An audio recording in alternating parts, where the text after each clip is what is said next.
Vanilla का मुंह मिट्टी से भरा हुआ था और पानी पीने लगा, पूरा पानी गंदा कर दिया। वनीला चल तुझे दूसरा पानी देती हूँ। तो फिर मैंने उसको दूसरा पानी भर के दिया। तो वनीला तो यहाँ बैठा है, लूसी यहाँ लेटी हुई है, मगर कालू कहाँ पे है। कालू को देखा जाए, कालू क्या घोटाला कर रहा है। अरे कालू तो पेड़ के नीचे आराम से सो रहा है। और ये क्या, वनीली आके यहाँ पे बैठ गई। भाई वनीली तो इतनी कितनी बिंदास हो गई है, तुझे डर नहीं लग रहा कि अंदर लूसी बैठी हुई है, वो तुझे यहाँ चैन से नहीं बैठने देगी, पता चल गया तो। मगर ये पूंछ हिला रही है कि कोई ना, पंगा लेना ही पड़ता है। और ये देखो, ये एकदम वनीला के जैसी दिखती है। ये देखो, यहाँ वनीला बैठा है और बाहर वनीली बैठी है।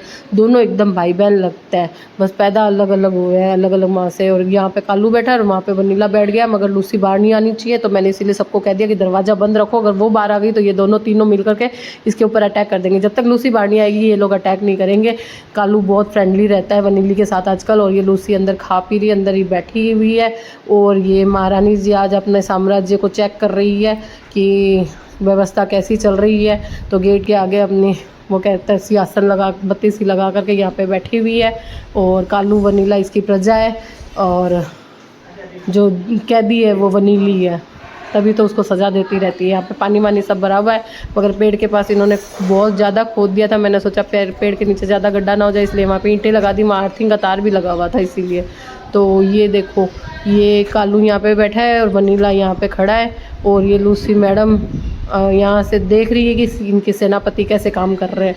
ठीक है ओके, सब बढ़िया चल रहा है, इसीलिए अभी कोई टेंशन की बात नहीं है। इसीलिए एक पैर पे एक पैर रख करके मैडम जी आराम से विराजमान है। और ये कालू यहाँ पेड़ के नीचे अभी भी सो रहा है। अब ये रोज़ यहाँ पर खूब खुदाई करता है, मैं सोच रही हूँ ये पट्टियाँ ना गिर जाए इसके ऊपर, तो मुझे रोज़ सारी चीज़ें चेक करनी पड़ती है, क्योंकि किसी भी चीज़ से लग गई तो सेवा करनी पड़ेगी। और फिर ये जल्दी से है ना, क्या ट्रीटमेंट भी नहीं करवाता है। लूसी तो फिर भी सीधी, और लूसी को गुस्सा हो गया। और ये देखो, ये तो पूरी स्कूटर के नीचे ही घुस गई। भाई स्कूटर तेरे ऊपर पड़ गया तो, मगर इनको तो डर ही नहीं लगता।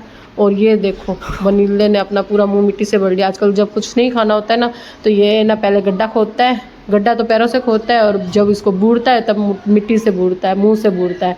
मिट्टी से क्या, मुंह से। ये कैसे कर रहा है, मतलब ये इनकी स्टाइल अलग ही होती है। और कितना प्यारा और क्यूट सा लग रहा है वनीला।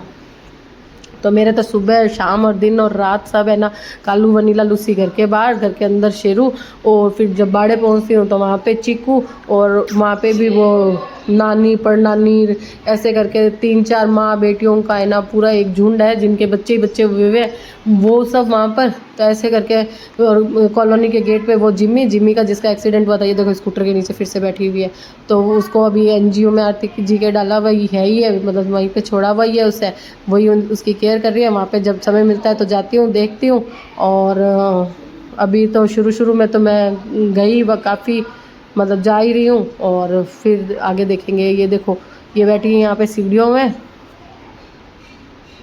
उबासियाँ ले रही है। क्या सोच रही है लूसी, पता नहीं।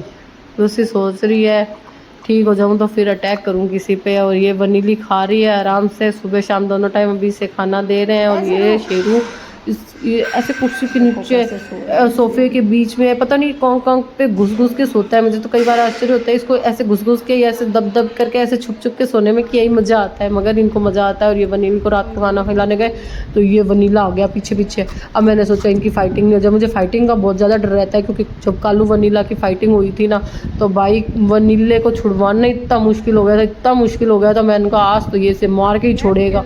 तो हम इंसानों को तो इनको मारने की ज़रूरत नहीं है, इनकी भी है ना आपस में गर्लफ्रेंड को लेके, खाने को लेकर के, पता नहीं किन किन चीज़ों को लेके लड़ाइयाँ होती है। रात को इतनी ज़्यादा लड़ाइयाँ होती है, इतनी ज़्यादा आवाज़ें आती है ना।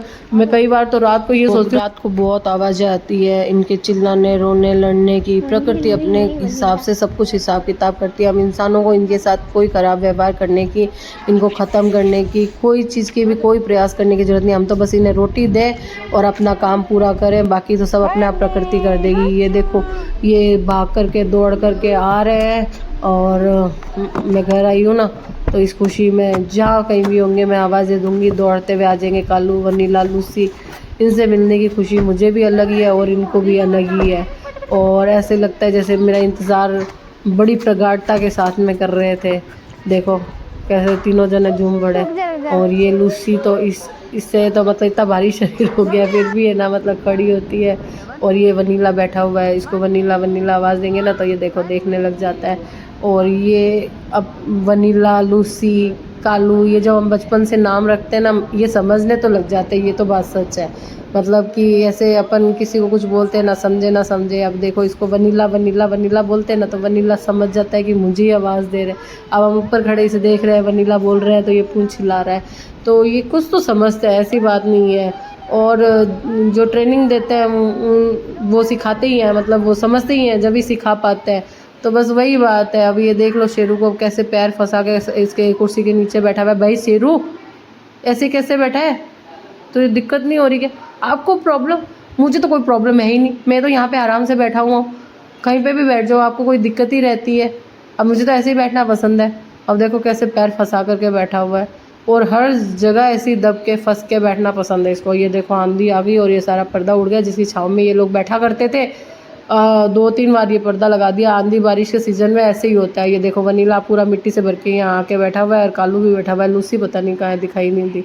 ये देखो वनीला कितना क्यूट लग रहा है, पूरा मिट्टी से नहा के आया है जैसे। और ये जब बारिश होती है, आंधी आती है, तो मैं इनको यहाँ अंदर बैठने देती हूँ, और कहीं जाएंगे, सारी खुली जगह है सामने, इसीलिए तो यहाँ पे आराम से बैठे रहो। मगर लूसी नहीं आई है, अब मुझे टेंशन हो जाती है जब भी ऐसे मौसम में लूसी नहीं आती, तो फिर मैं उसे ढूंढने निकल जाती हूँ, और ढूंढ करके बुला करके लेके आती हूँ उसको। और ये देखो ये चेरी, सब कहते हैं ये काटती है, तो इसीलिए किसी ने इसको मारा है, और कुत्ते भी इसे पकड़ लेते हैं, काट जाते हैं। बड़ी दुखियारी है, इसके बच्चे भी हर बार नहीं टिकते, इसकी कहानी में मैंने बताया ही है। और सब लोग ये कह रहे हैं कि काट रही है, तब क्या ही कर सकता है। अब शेरू को रखने की जगह है, मगर इसको रखने की जगह नहीं है ना मेरे पास में। और यहाँ पे भी ये कालू वनीला लूसी बैठे हुए हैं। ये मेरी मम्मी के घर की गली में रहती है। यहाँ पे तो ऑलरेडी ये 3 है ही है। वनीली अधिकार जताने के लिए आती है, मगर इनमें ही पंगा हो जाता है, तो वो कहाँ से रहेगी। तो इसीलिए ये सबको तो अपना अपना आप ही देखना पड़ेगा। बस खाना खिला सकते हैं और क्या ही कर सकते हैं। तो फिर मैं यही सोच रही हूँ। ये कालू अंदर सो रहा है? अच्छा, मैं सोच रही थी कालू बाहर है, मगर वहाँ तो लूसी सो रही थी।